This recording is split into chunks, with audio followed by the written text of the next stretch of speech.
My human mate is pregnant with my child. But she just discovered my secret I'm a werewolf. Will she accept me or be scared away? 40 to comfort you, 𝐊𝐤𝐳 POV.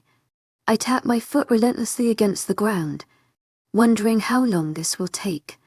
Savannah drives slowly. She's in no hurry, but I am. Ezra is in the passenger seat, exchanging glances with me and Savannah, and occasionally sneaking a peek at Hendrix. He curious about how she's reacting to all this. She's not the only one. I can't stop thinking about her and this predicament. She's pregnant. My human mate is pregnant with my pup, and she's just now learned parts of the truth. She saw me half shifted. She must be freaked out. After I almost killed Jameson, everything fell into place rather quickly. It was almost too easy. Hendrix backed what she needed. She tried to convince me she needed everything she bought for the baby already, but I informed her it wouldn't fit. To my agent extraordinaire, Madeline Noban, heartfelt thanks for your unfailing 𝐊𝐤𝐳 enthusiasm.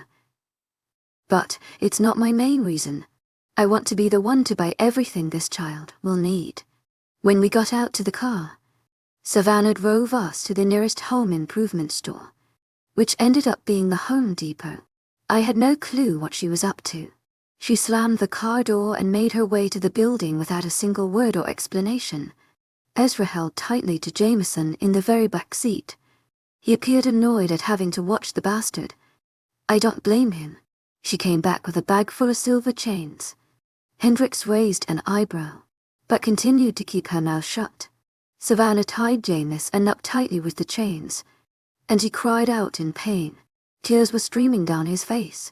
Once my beta was done, she threw him in the trunk and shut it with a thump. That brings us to now. Hendrix is remarkably silent after the show. She peers out the window despite my attempts to hold her and coax some affection from her. I'm starved of her touch, desperate for love, but she sits motionless beside me. She's in shock. I dimly wonder what all Ezra told her. Does she know what I am? Does she know how important she is? Especially to me. I almost forget where we're going until we pull into the diner parking lot. Hendrix said she needs to get her last check and settle things with her boss. Then we can figure out what to do next. She struggles to even open the door, so I rush to help her with it. She won't even look at me when I help her down onto the pavement. Her breath is uneven, and she's remarkably pale. It scares me. Pregnancy shouldn't be this hard on her. It's just another painful reminder that she's human. Ezra agrees to stay behind and watch the idiot, while Savannah tags along with us. Hendrix clings to my arm while we enter the practically empty restaurant. It's late at night, and no one is here. She makes eye contact with one of her co-workers, the floaty one with hungry eyes. The girl takes a step forward, and she stares openly at us, before smiling at Hendrix and taking her hand. He came back. I'm so happy for you, she whispers, and I can sense the authenticity there. She actually cares about my mate. At least she had someone. I can't stop imagining how awful it's been for her here. No mate, no friends, just a murderous werewolf with false motives that she trusted. He was going to kill her. She doesn't know that, and I don't know how to break it to her. It would crush her. Hendrix leads us to the back.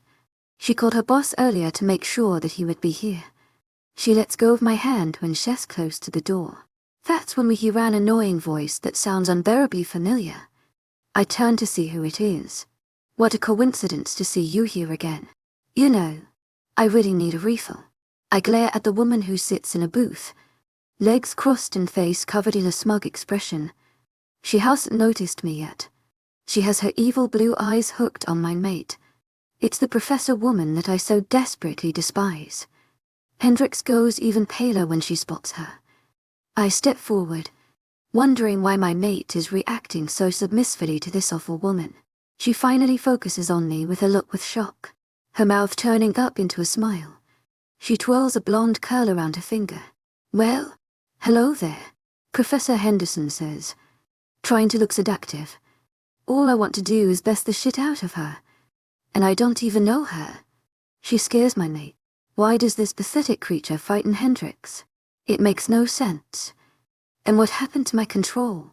A year ago the thought of mindlessly killing someone would be horrific. No more. That look she made appear on my mate's face deserves retribution. What the hell is going on here? I demand. And she acts shocked that 𝐿𝐴 snapped at her. Whatever do you mean? What I mean is, who do you think you are talking to my girlfriend like that? I wrap my arm around 𝐿𝐷𝐼𝐺's shoulder, and Professor Henderson's eyes bug out her head in horror. I can feel my mate trampling under me. Your 𝐸? She chokes, and I almost snarl at her. I hear Savannah scoff behind us. Yes. Now shut up, and stop sticking your nose in other people's business.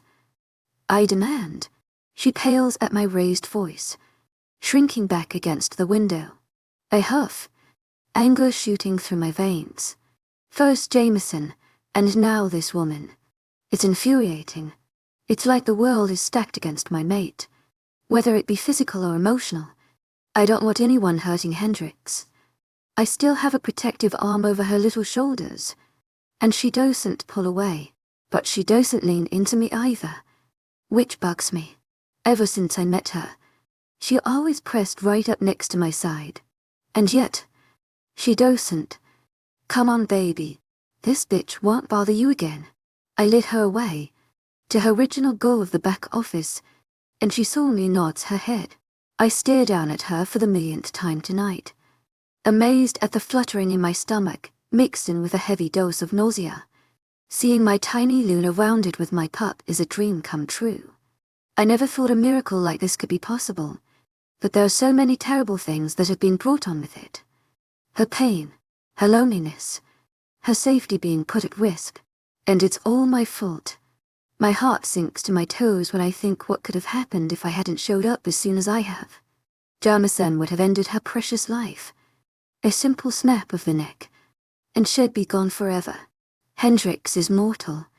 Human, she can't fight off anyone. She trusted him so blindly.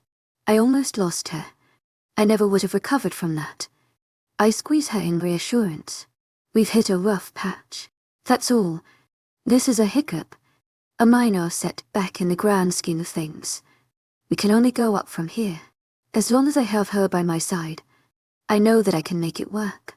After taking a quick pit stop into the grocery store, which I came to find out is where 𝐿𝐷𝐼𝐺 worked a second job, we're ready to leave. I try not to let 𝐿𝐴 show how pissed I am at that bit of information. Not only did she have to work a full-time job, but had to get a sec and one to support herself. Where are we going? Your 𝐸 just taking me away and I'm supposed to be okay with it. My mate asked as she looked at me with shy eyes. I nodded, gripping her hand tightly. We're going to Montana. To my pack. It's where we belong. It's where our baby will grow up. I pleaded with her, and at the mention of the pack I watched her mouth purse up. I wonder again what all Ezra told her. She agreed to come, but gave me one condition.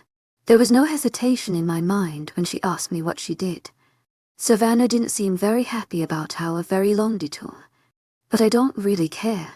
My mate's happiness is all that matters in the long run. When we pull into Ocean Springs, Mississippi, the sun is high in the sky, burning everything in its path with its remarkable heat. We drove all night and well into the morning and afternoon. 𝐿𝐷𝐼𝐺 finally perks up when we arrive. She sits up from where she had been sleeping against my side, and I swallow a frustrated grumble at the loss of contact. Jameson has been awfully quiet in the trunk. Every now and again he would start whining and complaining. No one would listen, other than my human, and that's because she's a saint. Take a left up here, she murmurs, anxiously leaning forward between the two front sets to look where we're going. Savannah obeys, turning the wheel and narrowing her eyes as we enter a run-down trailer park. I silently balk at the sights. Dirty front yards filled with junk. People sitting on their porches with cigarettes hanging from their lips. Kids playing on broken swing sets with torn clothing. It's a sad, dirty place. This is where 𝐿𝐷𝐼𝐺 came from. I can't help but wonder if this is why she's felt so self-conscious around me. Is this where her insecurities come from? Is this where her sorrow was born? Eventually she tells us to stop when we reach her home, She climbs out with my help, gripping my hand tightly with her clammy fingers, and I shoot Savannah and Desra a look that tells them to stay where they are. They roll their eyes, but silently agree without a single syllable passing between us. Hendrix hurries to the front door. She doesn't work today, so she should be home, she says simply, going in for a knock since there's a lack of doorbell. I don't know how to feel about bringing Hendrix's mother with us to Montana. I'm not fond of humans, and my mate is the only exception to that. But her mom is dying. She pleaded with me to bring us here to pick her up, because she doesn't know how much time she has left. It would hurt her if I said no. I had to agree to make her happy, even if I don't like her mother from all that I heard about her. That doesn't mean I can't provide for Hendrix's desire. We stand there in the hot sun waiting for an answer. None comes. My mate leans over to look through the window, breathing through her mouth from the exertion. It's something I'm noticing more and more. She gets tired over nothing. I touch her shoulder to let her know I'm here. She brushes it off with annoyed fingers. Well, she never locks it so. Hendrix opens the screen door wider, and then proceeds to let herself in. The house is empty of all noise other than the hinges creaking shut behind us. Mama, you in here? She calls, walking forward into the space. So I flick on a lamp in the corner, and it lights up the tiny living room. I try not to frown. This place is dingy. Hendrix has lived here for years of her life while I had no idea she was enduring it, let alone that she existed in the first place. She goes from room to room, moving slowly but running out of breath all the same. I want to tell her to stop overworking herself, to take a rest, but the words won't come. She looks worried, desperate. She needs this.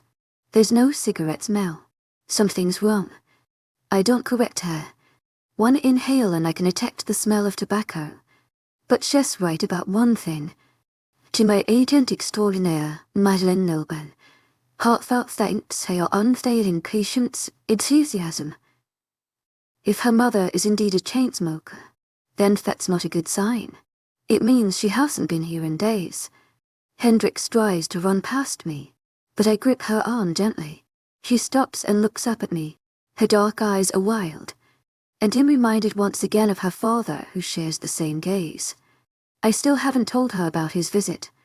I don't know if I should. Baby, calm down. We'll find out where she is. 𝐊𝐴𝐳𝐸𝐾𝐿𝐷 Heartfelt thanks to your unfailing patience, enthusiasm. Brushing hair out of her face and cupping her cheeks that had become more round since I've held them last. She nods glumly, not looking at me, and not really listening. We go back outside, leaving the suffocating house behind, and there's an neighbor standing close by in the yard. He looks up when my mate shouts in recognition. Dan, have you seen my mama? Hendrix asks, racing down the stairs two at a time. I chase after her, keeping close eyes on her. I would be there to catch her if she fell again. Her weight is in balance with her large stomach sticking out. It's grown so quick that she doesn't know how to handle it. The neighbor smiles, but it doesn't reach his eyes. He takes off his trucker hat and swipes the sweat off of his balding head. Hey there, Henny. Haven't seen you round these parts in a while. How's school? Danny tries the small talk, but my natural-born Luna isn't having any of it. Where's my mama? She demands again, as if she already knows that he owns the answers. He clenches his jaw, his eyebrows lowering over his dark eyes. He darts a cautious glance at me and then back to my mate. He noticed her pregnancy, but doesn't mention it. She went into the hospital a few days ago, said she wasn't feeling so well. And Hendrix has gone as still as a statue in front of me. I called last night to check up on her cause. She wasn't answering my calls. She's passed away, day before last.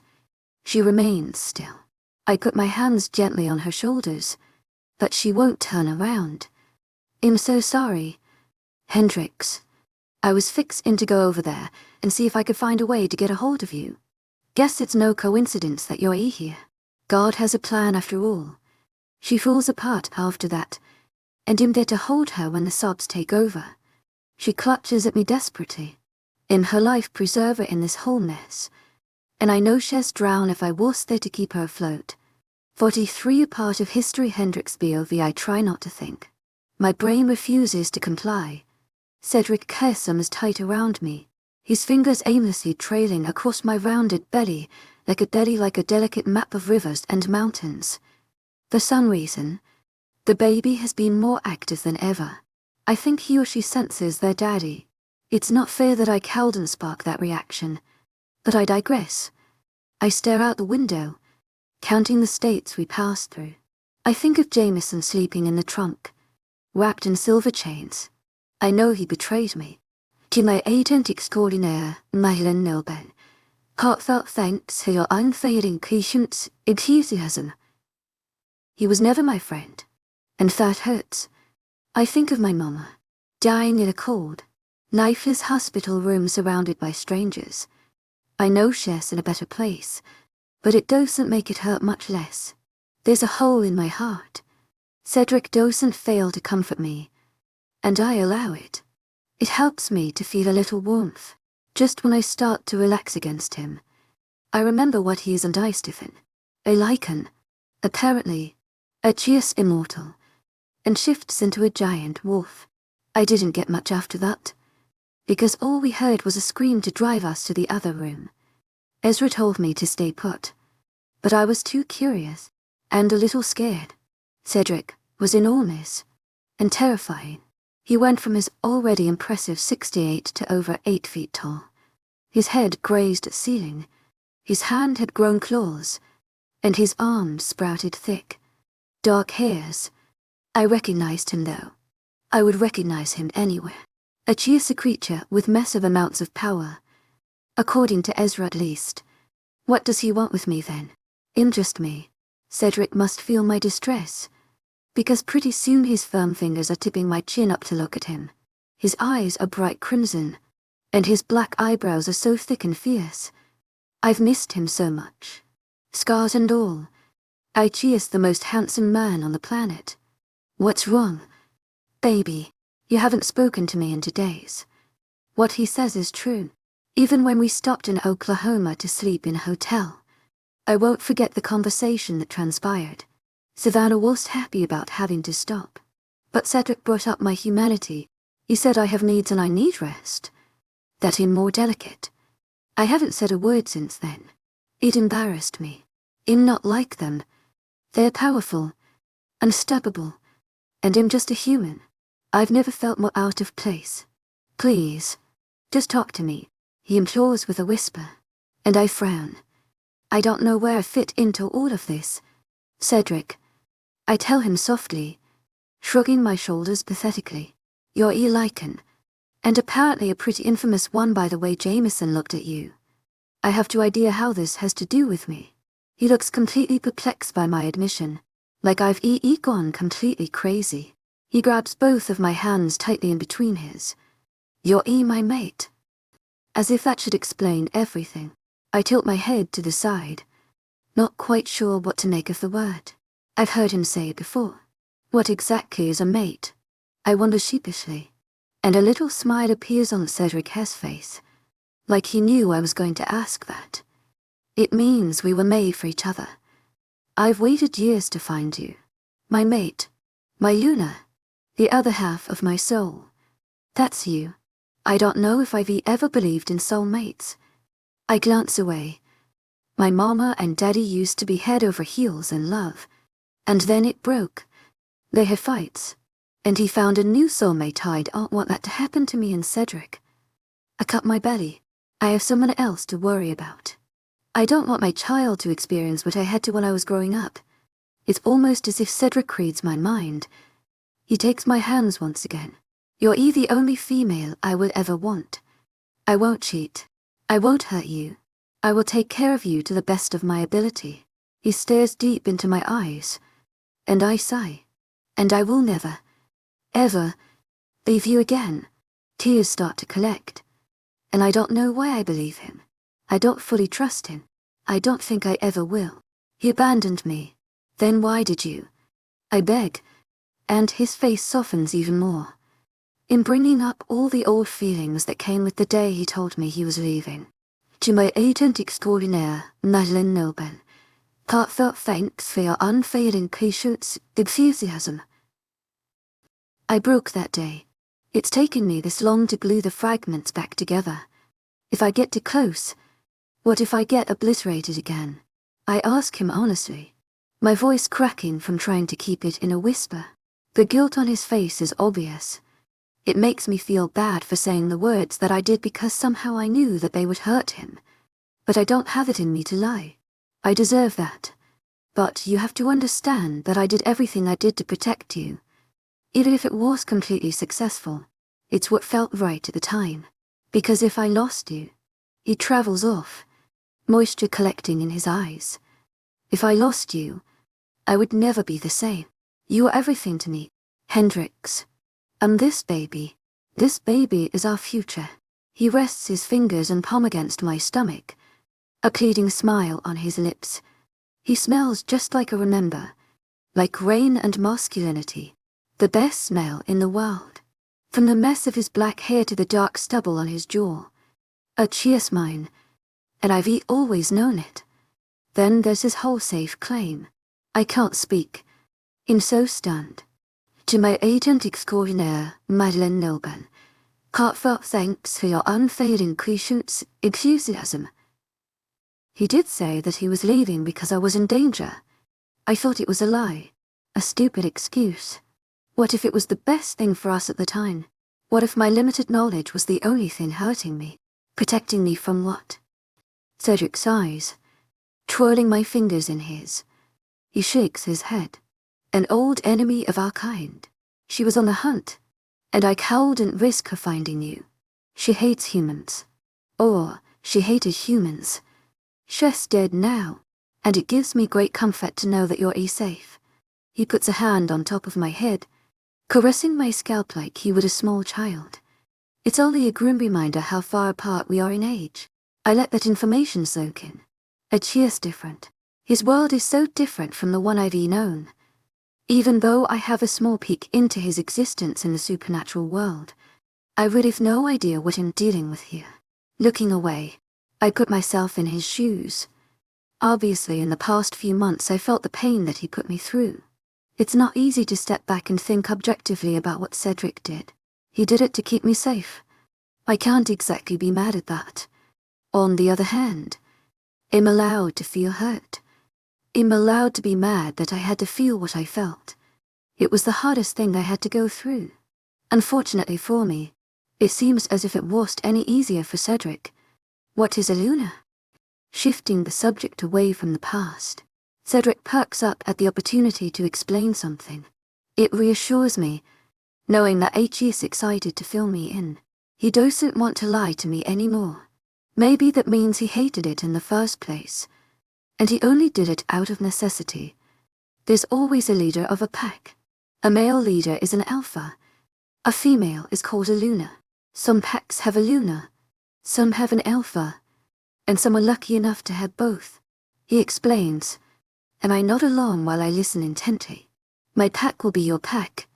We will rule it together. I smile a small smile, feeling a bit rueful at the idea. Like a king and queen. Right. His eyes narrow, and his lips purse. I'm left wondering what I said wrong. Savannah glances over her shoulder, a sly grin plastered to her thin face. I hate being reminded how beautiful she is. More than you know. Sweetie, you're talking to one. He goes stiff around me. I tilt my head at her teasing tone before looking up at Cedric again. What is she talking about? I whisper the question, even though they can hear me fine. And his posture softens. I am a king, baby. King of the shifters. He admits, pretending to be confident. I look past all of my shock to see that 𝐊𝐲 is being absolutely serious. I also realize that my mouth is hanging wide open. I always knew you looked royal, like you should be painted on an ancient throne. But I never would have guessed. Even though I feel a massive pressure in my chest at the implications, Cedric appears reluctantly amused. Then that makes me my queen. That's right. I don't know what to do with that information. 𝐊𝐢𝐳𝐷𝐞𝐲𝐻𝐬 heartfelt thanks for your unfailing patience, enthusiasm. In trailer trash. A redneck. Third class. And now, I've come to realize, so very human compared to these higher beings. How can I be a queen and also be all of those terrible things? How do I compare to people like Savannah? Or even Professor Henderson? Mature women who know exactly what they're doing. I can hardly turn an essay in time. How can I be a queen? Suddenly in being pulled into a chest, and 𝐶edric's chest trembles. I'm not a king anymore. I gave it up, so you don't have to worry, and stop denying your importance right now. You're worth more than you'll ever know. It's comforting to hear him say that. And for the first time, I'm actually starting to believe it.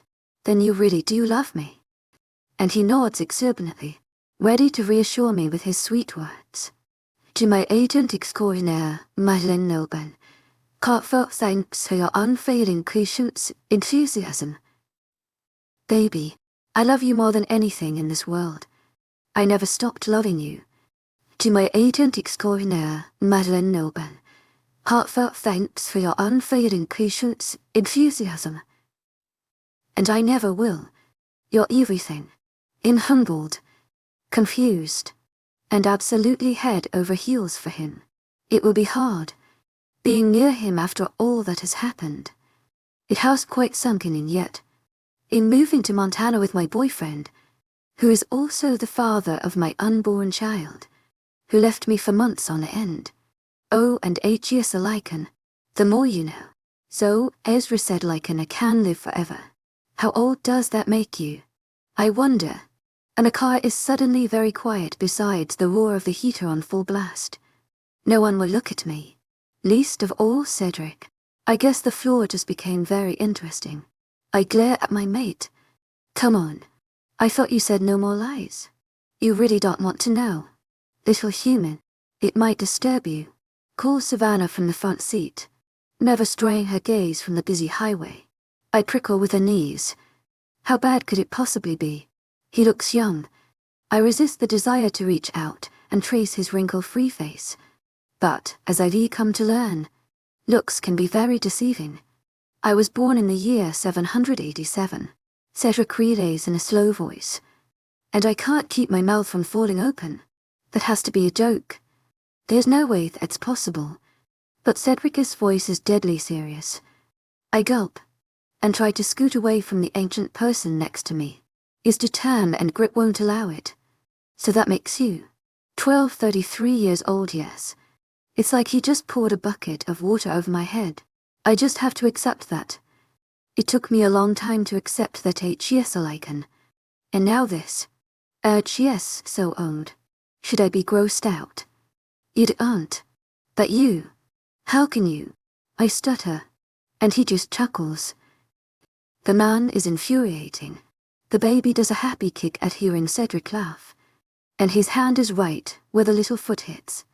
He stops immediately, eyes going wide, and a slow smile grows on his handsome face. Fantastic, he murmurs, and I fidget in his arms, adjusting my position until aimed out, looking out the window. That way, I won't fall for his disarming, red gaze. Yeah, freaking fantastic. I fell in love with a grandpa. This is just too weird. Again.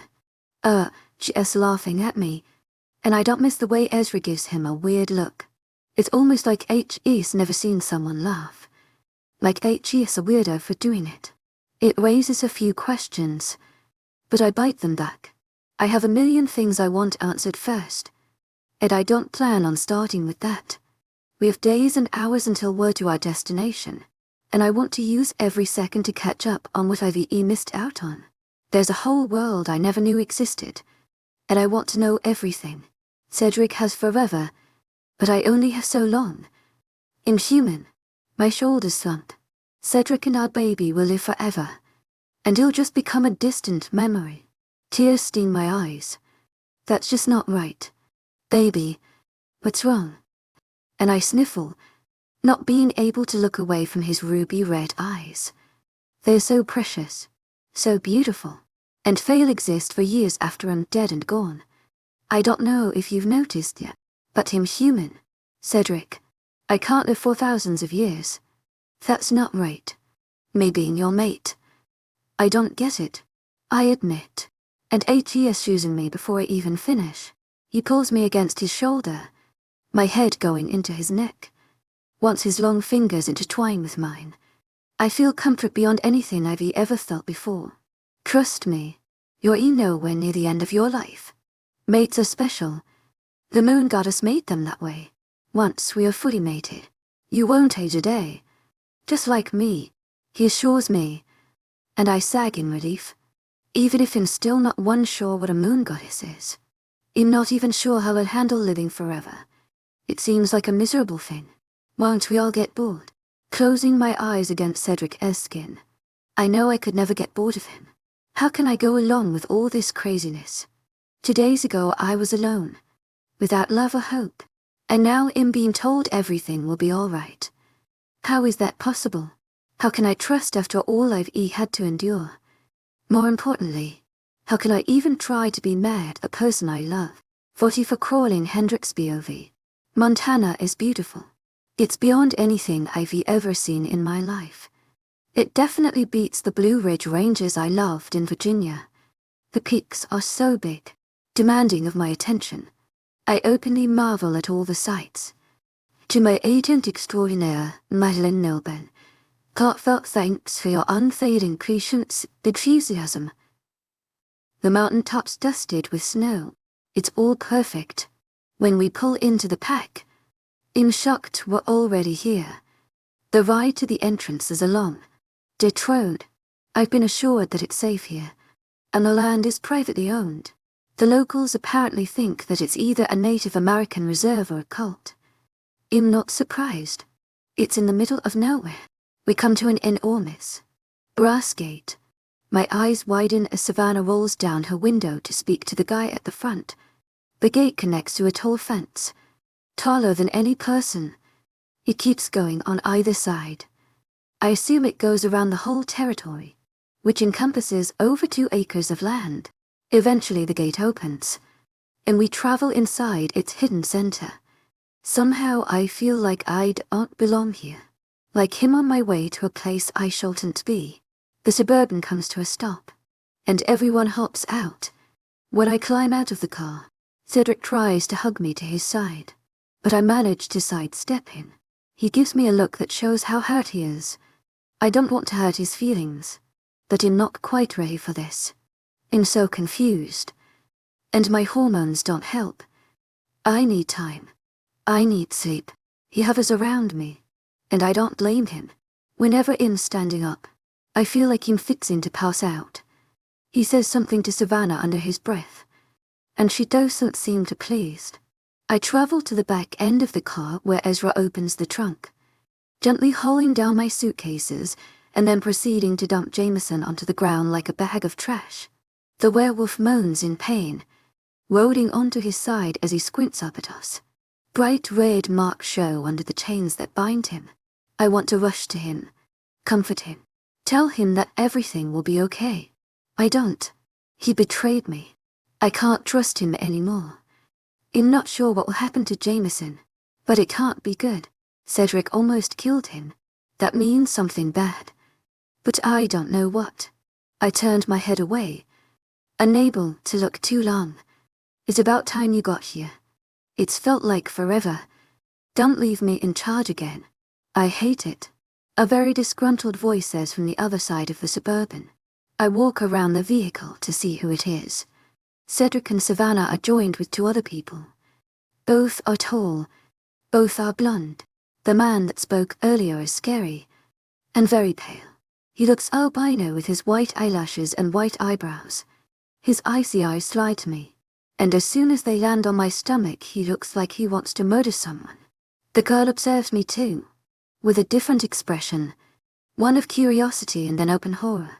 She holds tight to the man's arm, almost to keep him from attacking. I gulp, taking a shaky step back. She can't possibly keep him from killing me if he chooses. He looks capable of tearing free. The pair turn their hate-filled gazes to Cedric. He gives them a grim nod, a confirmation of whatever they're mad about. Obviously, it has something to do with me. I hope it's not about me being human.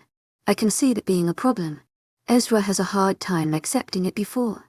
Your mate, the albino giant, asks. And Cedric gives another curt nod.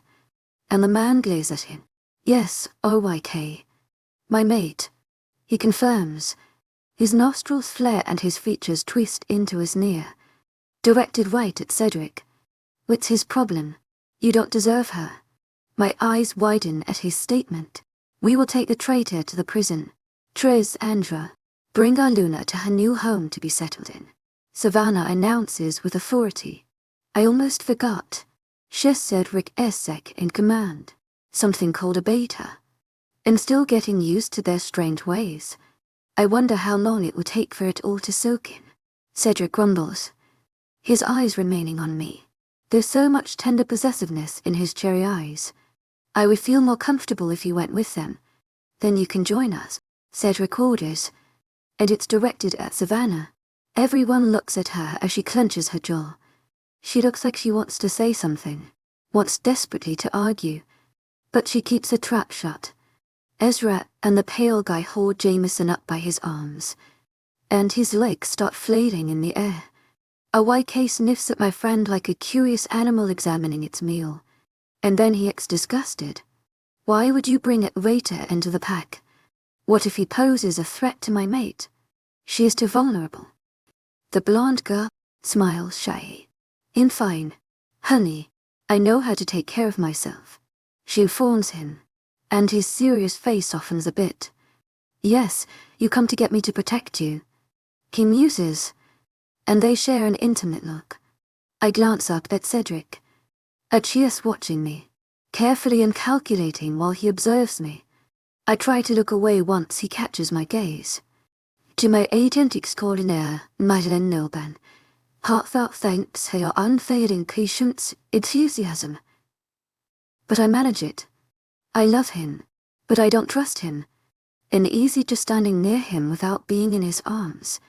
I can't think straight, can't make any decisions. I run my hand over my belly while I weigh out my options. While I could obviously pretend everything's peachy keen, I could also separate myself from him. Ignore him. Stay out of his way.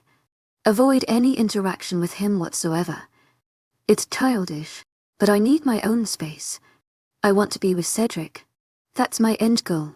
But it would take time to rebuild what we had after all that was destroyed. Without saying goodbye, I shuffle away with Tressandra and Savannah. Even though it's mid-April, there's still a few patches of snow peppered through the bright green grass. Every now and then I spot a building or two. They're spread out, and they look so quaint and sweet. Cabins and farmhouses alike, nestled between mountain ranges in fields of wildflowers, surrounded by tall trees. I'm breathless the whole way, but I find Im still brimming with questions. Why were you all looking at Cedric that way? I asked Tressandra. She opens her pink lips to respond. But of course Savannah is the one to answer me. Because you're pregnant. That you wear no mark. The pack could very well shun 𝐿𝐴. Our 𝐶𝐻 dishonored you. And the moon goddess. By thinking with wits in his pants rather than wits in his head. It's a great sin in the eyes of the moon goddess. She shoots me a look over her elegant shoulders. When they see you, they will all know what he has done. I feel a little sick at that revelation. Apparently, they're very religious. Cedric knocking me up is very serious to them. And yet, he accepted their hatred without one word to defend himself. We make it to our destination. A cute farm-style house with 2 floors and a wraparound porch. I resist stopping in the front yard to simply admire the building. It's the biggest one I've seen on property so far. And apparently, it belongs to Cedric, which means it also belongs to me. Savannah opens the doors for us, and we walk right in. The smell of fresh baked cookies warms my nose, and I can't stop staring at the beautiful house. It's so old and comfy. The floors are wood. The walls have beautiful wallpaper, I could definitely spend the rest of my life here. My hand travels down to my rounded stomach. I know I could raise my baby here. He'll take these to 𝐶𝐳 room, Savannah says. Heading up the stairs, I fiddle with my sweatshirt, wanting to say something as she climbs each step with the suitcase in each hand. I'm kind of scared of Savannah. I don't want to let that stop me. Can you maybe take them to a different room? I ask in a shy voice, trying to remain on her good side. She turns, looking at me from over the carved banisters. Her body stance goes from casual to steely in a second. Why? She wonders, setting the suitcases on the stairs for a second to stare at me. I shift nervously as the air seems to get a bit thicker. I'm not really comfortable sharing with him right now. I just need some time. I explain, and 𝐶𝐳 gives me a sympathetic look, placing a hand on my shoulder. Savannah, on the other hand, looks sad. Well, what the Luna wants, the Luna gets, she announces, trudging up the stairs and disappearing down the hall. 𝐶𝐳 wears a knowing smile and leads me into the kitchen where the cookie smell intensifies. The wide windows let in all the sunshine, and it brightens up the whole space. A woman with an apron stands in front of the oven, taking out a pan with chocolate chip cookies on it. They look and smell mouthwatering. She turns when she hears us come in, and a grin grows on her face. Her black hair is pulled out of her face, and her body is generously curved. I'm starting to realize that every person here could be a model. We're so glad that you're here, Hendrix. I thought I would make something to welcome you.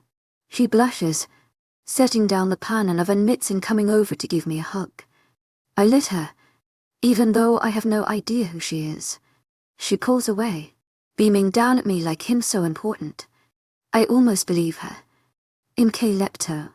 𝐶𝐳 is sister. We're so glad you're here. I hope you don't mind us inviting ourselves in. We wanted to make it homey for you. She motions towards the cookies, and 𝐶𝐳 smiles, adjusting the flower arrangement on the kitchen counter.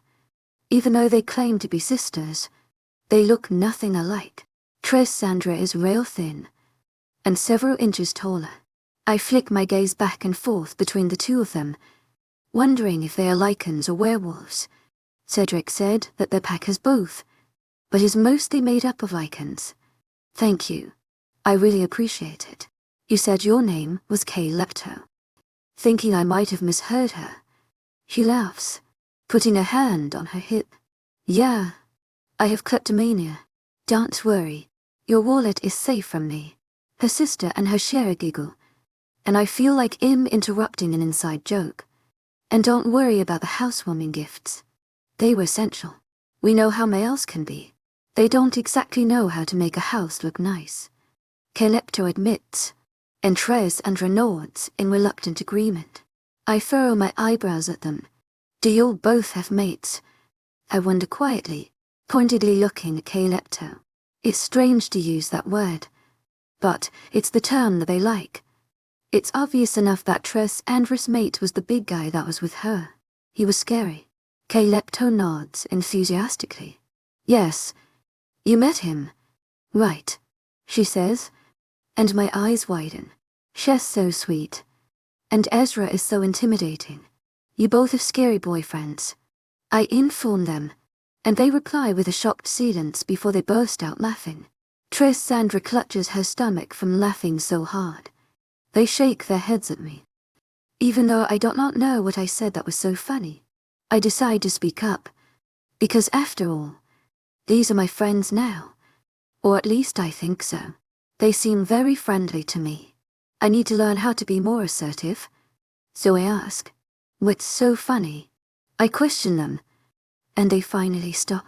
𝐶𝐳 is gasping for air before she answers me. You have no idea how terrifying 𝐴𝐼 is. Do you? She asks with her blonde eyebrows raised. I open my mouth in shock, and one glance at 𝐾𝐿𝐬 shows that she agrees with her sister. They think Cedric is scary. Do they see the same person that I do? Kind, caring, and understanding. 𝐊𝐢𝐳 like a big teddy bear. 𝐊𝐢𝐳 not scary. Not at all.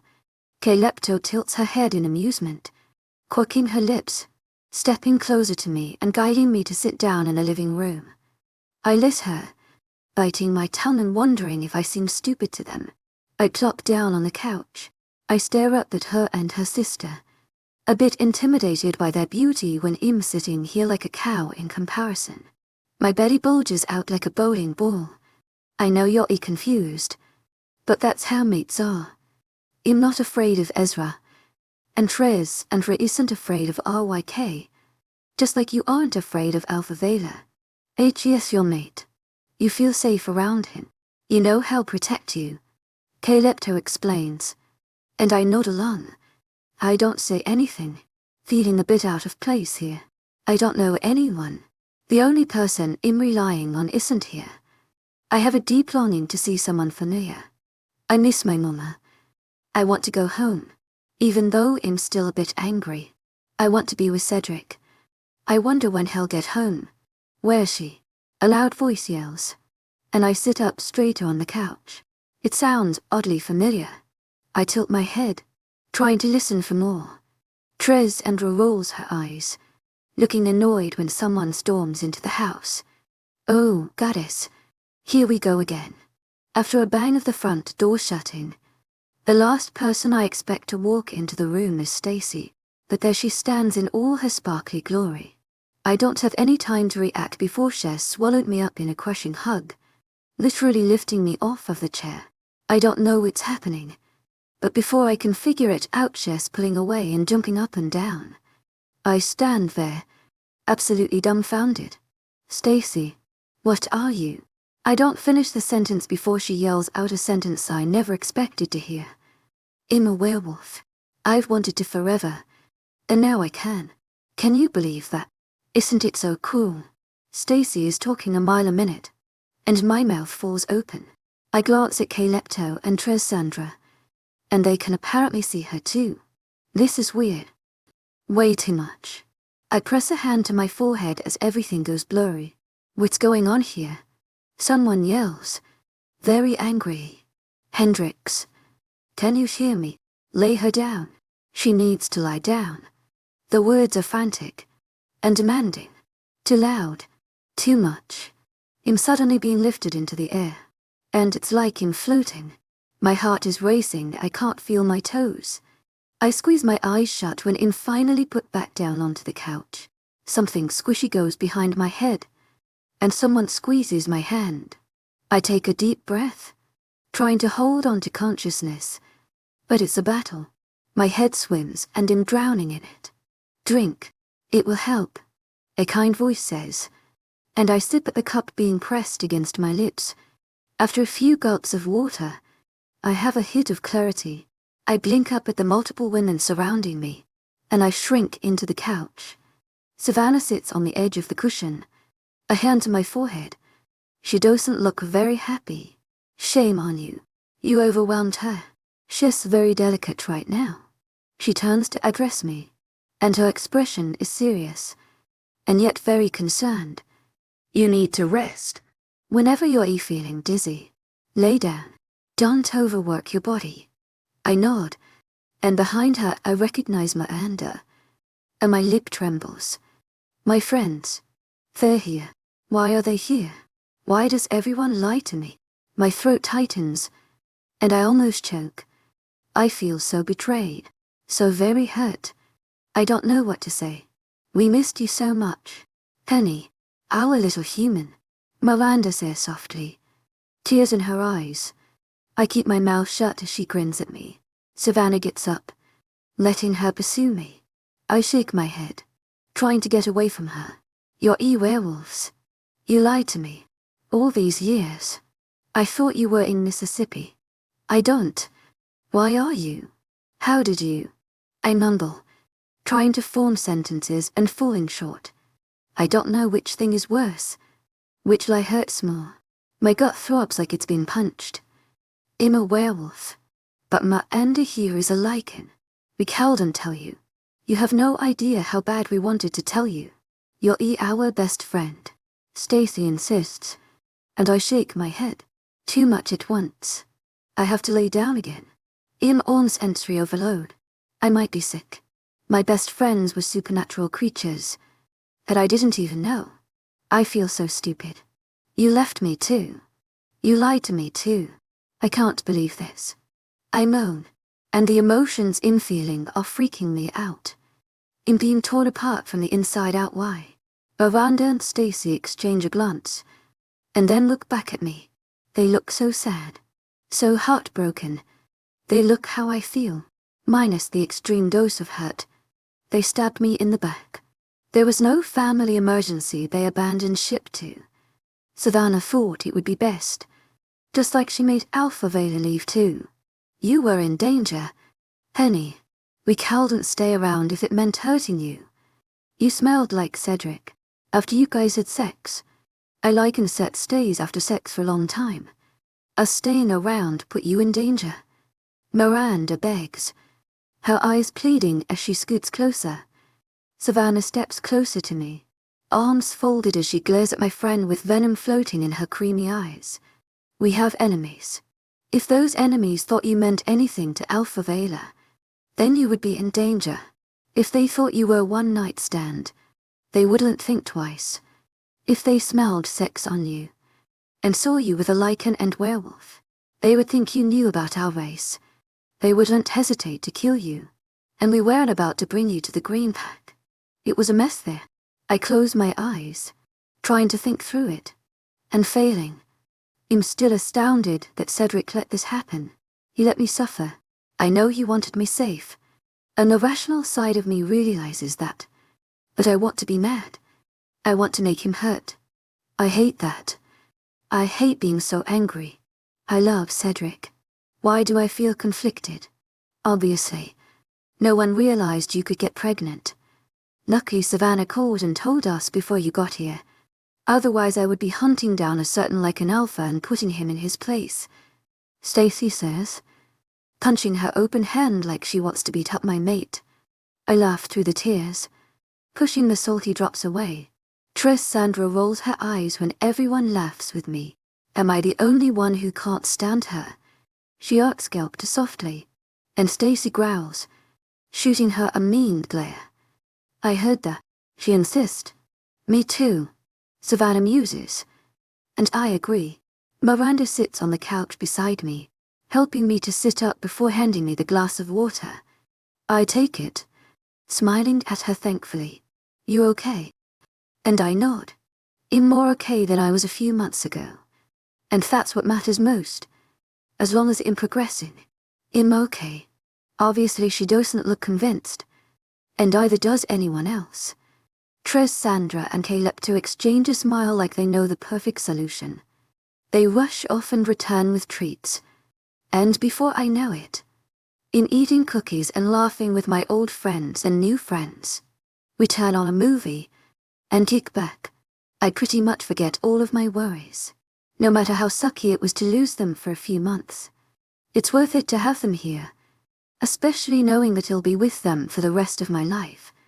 And even though I haven't seen him in an hour, I already miss Cedric, and I curse myself for that.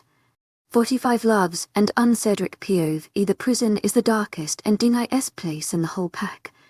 I keep it hidden away, never really coming down here.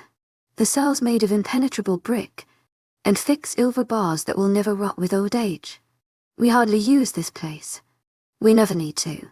We're hidden far away from our enemies. I hardly have a need for a space like this. Until now, that is.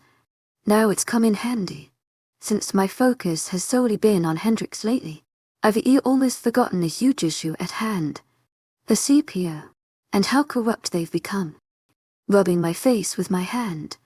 I thought the guard and the CPO could even each other out. A form of checks and balances to keep things running. Apparently, I was wrong to hope it would run itself smoothly. People can never be trusted. They become greedy. 𝐻𝐻 straps a sweaty Jameson to the chair situated in the middle of the room. The jail cells surround us. No one is here other than Ezra and 𝐻𝐻. And myself, of course. My Delta is gleaning a little too much pleasure from this. He grins as the black leather straps dig into the werewolf's already damaged skin. I know 𝐻𝐤 has a dark past. That's why I need him here. What did the little guy do? 𝐻𝐤 wonders, turning to me with an inquisitive glance. Ezra folds his arms over his chest, and Jameson shrinks into himself. Apparently, he planned on stealing our pup, and then murdering my mate in cold blood. I elaborate, my blood beginning to boil at the idea of it. It took everything I had not to kill him, and now, in feeling the desire all over again, I want to get even, to show him what she would feel if his plan went through. 𝐻𝐤 snarls. Ezra glares. Jameson looks ready to die from fright. 𝐊𝐤 like a small, caged bird. In his position, he doesn't look capable of killing anything. 𝐊𝐤 so weak, so pathetic. Why? 𝐻𝐤 demands, leaning over the werewolf, and I shake my head. Supposedly, it's a well-kept secret that humans can carry a lycan baby, so secret that they need to murder innocent women and steal the children. I have so many questions, so much pent-up anger and frustration that I can take out on this puny male. Ezra moved closer to me, eyeing our enemy with an unimpressed glare. Occasionally, he'll glance at me. It's almost as if he wants to make sure I won't lose it. I don't blame him. I probably look as unstable as I feel right now. 𝐻𝐤 is already reaching for a variety of torture devices, but Jameson isn't having it. You don't have to hurt me. I'm an open book. He'll tell you everything. Please. I'm begging you. 𝐊𝐤𝐧𝐼𝐸 𝐊𝐢𝐳𝐼𝐸. Heartfelt thanks for your unfailing patience, enthusiasm. Smelling of fear as the sound of his heartbeat triples in speed. I don't feel an ounce of sympathy for him. If I didn't come back for Hendrix when I did, my mate would have ended up dead. I need to know who all was behind this. I stroll up towards the male, and my comrades watch my every move. Tell me everything. Jameson gasps for air when he realizes I don't mean to torture the information out of him. His relief is short-lived when he sees the furious look on my face. Nothing is forgiven. He will suffer. But first I want him functioning enough to speak so he can tell me all that he knows. What do you mean by everything? He insists, buying himself time by drawing this out. Tell me how you got involved with Hendrix, and everything that happened from the time you first met her to now. And don't even try lying to me. I turn my head to the side until it cracks. Because you will regret it. He finally breaks down exactly what went down, starting with the fact that he was assigned to Hendrix because of Savannah's request, but ended up being surprised to see her pregnant. He knew by her scent that the baby was lycan.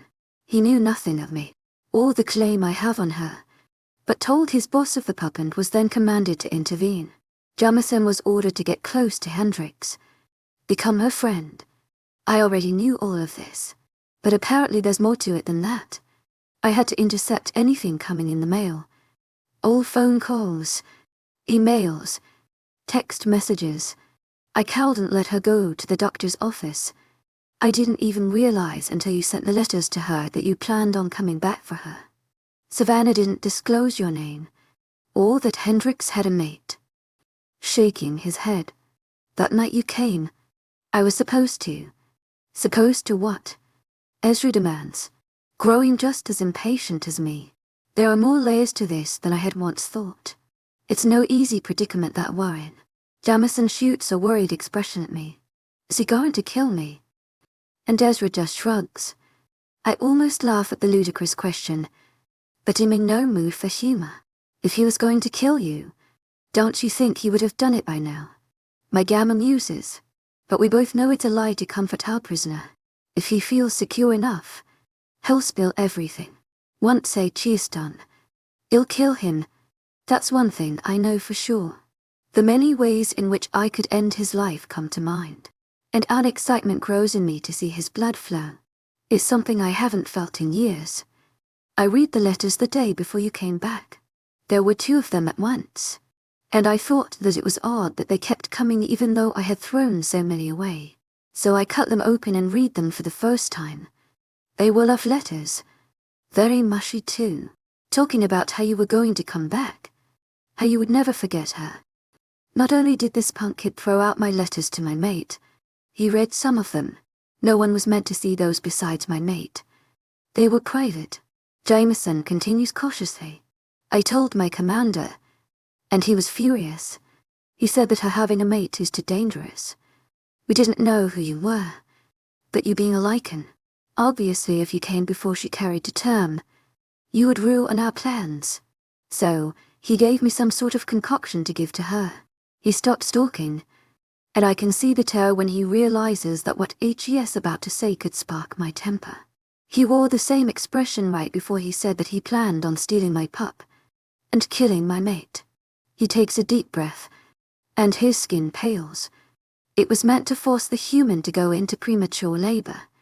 That way, I could take the child and end her right then and there. I poured it into the fried okra I made that night. It would have worked. The birth would have come quickly with no side effects to the pup. But Hendrix probably wouldn't have survived the ordeal. But if she did, I had to kill her afterward. Everything in me screams to tear him apart. The little bastard flinches when I snarl. I turn, walking to the wall and forcing myself to breathe. The air comes in and out ragged pounce. If I was late, if we even took 5 more minutes to get to her, we could have been too late. Hendrix was so close to death and I didn't even know it. I have to remind myself that she's safe. She's not very happy with me, but at least she's safe in the heart of my pack where she'll be secure and protected by every member here. She won't know danger again if I can help it. But just the thought that she could be dead right now, it sends a painful surge through me. Shivers crawl up my arms and neck. I hear 𝐊𝐲𝐬𝐷 and Ezra whisper furiously to each other, wondering what to do. I lift a hand, turning it into a fist in the air, causing them to immediately stop.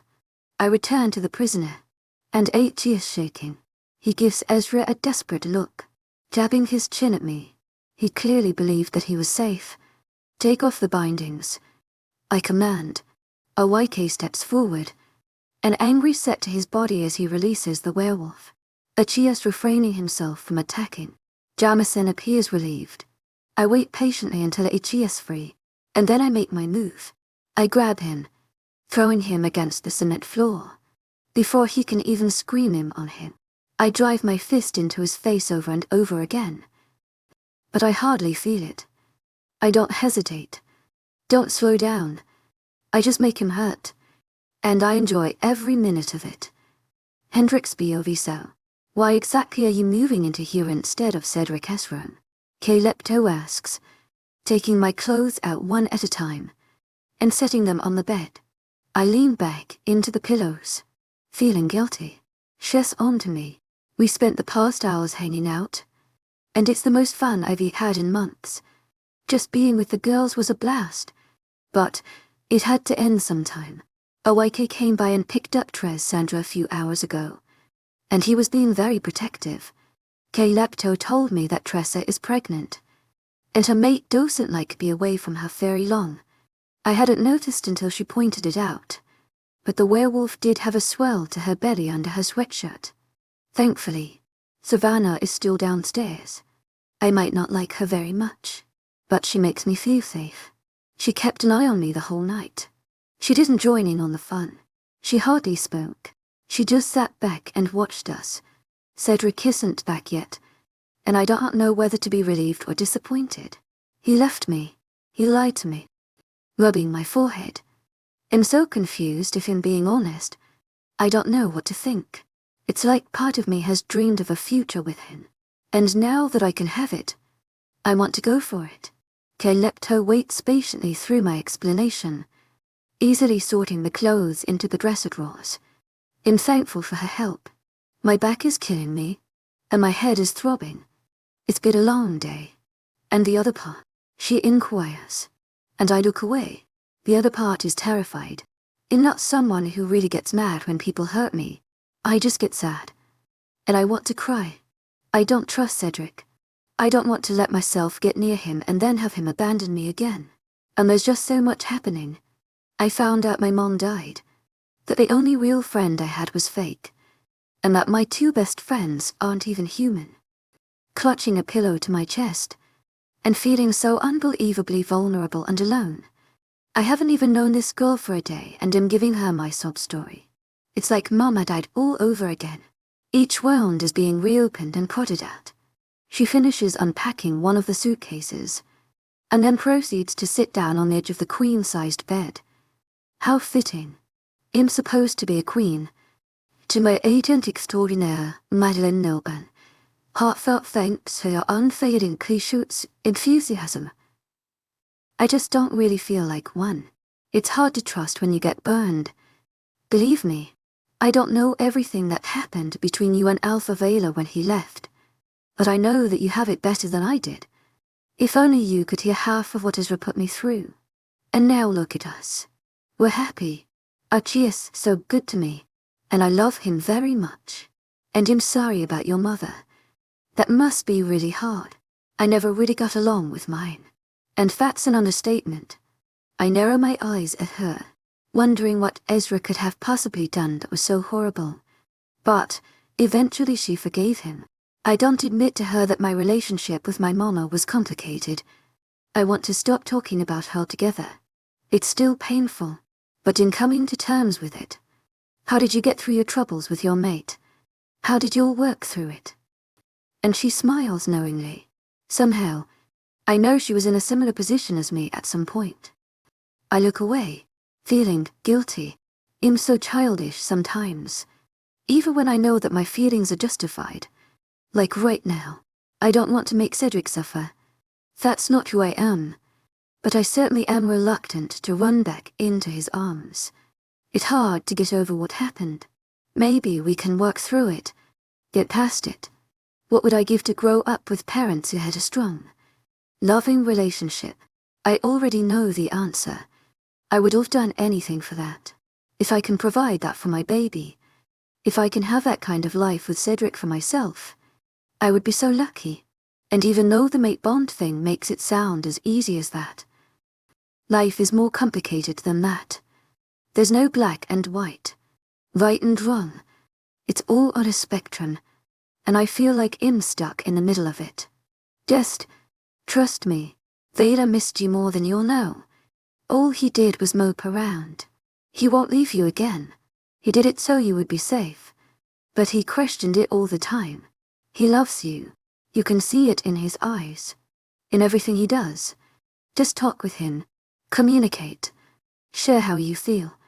𝐾𝐿𝐷 urges me, reaching out to touch my knee. I nod, staying quiet. I want to talk to Cedric, but I'm just a little scared. I'm not afraid of him. Just sharing how I feel and opening myself up to hurt. Trying to get even is just childish. I need to think with a clear head. I need to see it from his side. Think about it. Talk to him. You could be so happy here. And I see you thinking hard inside that mind of yours. Give it a shot. It's easier said than done. But I can't try. Thank you for the advice. I tell her sincerely. And all she does is smile and shrug. I have a feeling that 𝐾𝐿𝐷 and I will be good friends. Let's just say that 𝐊𝐴𝐵 gave me some good advice on mates. And I owe it to you and him to help out as much as I can. If it weren't for him, I might not have ever forgiven Ezra. I'm amazed that Cedric helped 𝐾𝐿𝐷. 𝐷 is not the talkative type, but I know he has a good heart. He always has. I just know it. 𝐾𝐿𝐷 gets up to leave, giving me a warm hug before she turns to the door. But I stop her by calling her name one last time. Why does everyone call him that? I wonder, twiddling my thumbs nervously. She furrows her black eyebrows. What? 𝐿𝐴𝐵. She clarifies, and I nod. Because that's his title. It's considered proper. He only lets people 𝐊𝐴𝐳 close with call him Cedric, she says, and then tells me good night, saying her mate will be wondering where she'd run off to. 𝐾𝐿𝐷 and Sandra explained to me already how lycan mates are prone to worrying. After the door is closed, I snuggle down into the covers. The bed is so cushy and warm. I'm snug as a bug. My eyes close. My shoulders relax. And I smile when I think back to when Cherry and I first met. He insisted I call him Cedric. And that was before we even really got to know each other. I grin. Maybe he isn't so bad after all. 𝐊𝐤 it's late when I sneak back into the house. I had several things to wrap up in the pack before returning to my mate. I was sure to tell Savannah to stay at house. Whenever I'm away, my mate will have a guard. I don't care how safe my pack seems. I can't risk Hendrix. I revel in the strange sensation of having her scent in my home. Our home. I take a deep breath of it. It's everything I dreamed it would be. It's damn satisfying to have her here. Savannah is laying on the couch when I enter the living room, dropping my bag on the floor and walking into the kitchen to wash the blood from my knuckles. My beta clears her throat. She didn't want to be in your room, so I put her in the bedroom next to yours. She calls, standing up and stretching her arms above her head. I turn off the tap, staring at the pink-tinged water flowing down the drain. I wonder if I heard her right. I glance up at her through the doorway. And you let her. And a smirk blooms on her face as she folds her arms over her chest. Savannah leans against the wall. 𝐊𝐤𝐳𝐸 𝐊𝐢𝐳𝐸𝐾𝐝𝐤. Gotta keep our Luna happy, she muses, and I nod in agreement. It's not that I want to force Hendrix to sleep beside me, but I know how stubborn Savannah can be. It doesn't seem like she would be happy to let my mate do whatever she pleases. Once Savannah's gone, I walk up the stairs slowly, trying not to rouse my mate from the creaking. I live in an old house. I built it myself when I became alpha here. It stood this long, and will remain for years to come. But it's still old. It's prone to groaning under my weight. I take a quick shower, closing my eyes as the spray of the water hits me. I had hoped that the warm water would windy down, get me in the frame of mind to go to sleep for the night. It does the opposite. All I can think about is the human that has invaded my heart and home. I can't just in all that 𝐶𝐻 here. After the water has gone cold, I have to check in on her, because I'm not sure if 𝐶𝐻's even really here. It doesn't feel real. Maybe it was all some fantastic dream. The baby, the pregnancy. It all seems like a work of fiction. I ease the door open to her room. And of course I know it's her room. Her scent leaks out of the cracks like a tempting perfume. Sure enough, 𝐶𝐻's tucked under the blankets and sheets. Her body moves slowly with her drowsy breaths. The bedside lamp is still on. Its glow is dim, but still enough to highlight her pretty little face poking out of the covers. Sign content lie. I close the door behind me as quietly as I can manage. I situate myself on the edge of the mattress, leaning over her. Her hair is a mess of chestnut curls. I pick one up, rolling it between my fingertips before setting it behind her ear. I'm so full of love for her. I could burst, and I'll pop. The day I get to hold the baby in my arms. I can't wait. I've always wanted to be a father. Once I met Hendrix, I thought I wouldn't have the chance, but I didn't mind since I had her. 𝐶𝐻's all I needed. It was impossible to have children. Once again, 𝐶𝐻's taken me by surprise. 𝐶𝐻's always proving me wrong, which pleases me immensely. Hendrix shifts, kicking at the sheets as her face crunches up. I reach for her hand, pulling it to my mouth and pressing a kiss to the soft, pale skin. She comes almost immediately. It's amazing that my near presence has that kind of affect on her. I press my lips together, wondering how many times 𝐶𝐻's wanted my comfort when I was there. I can't stop feeling guilty. 𝐊𝐤𝐳𝐸𝐻𝐸 heartfelt thanks her unfailing 𝐊𝐤𝐳𝐸𝐻𝐸. Hendrix murmurs, but the word is clear, so clear that I think I've awoken her. Her eyes are closed though. 𝐶𝐻's still peacefully asleep. I'm here, baby, I assure her, and she sighs. Don't leave me again, please, she pleads, somehow communicating, even through her dreamy state. Never, never again.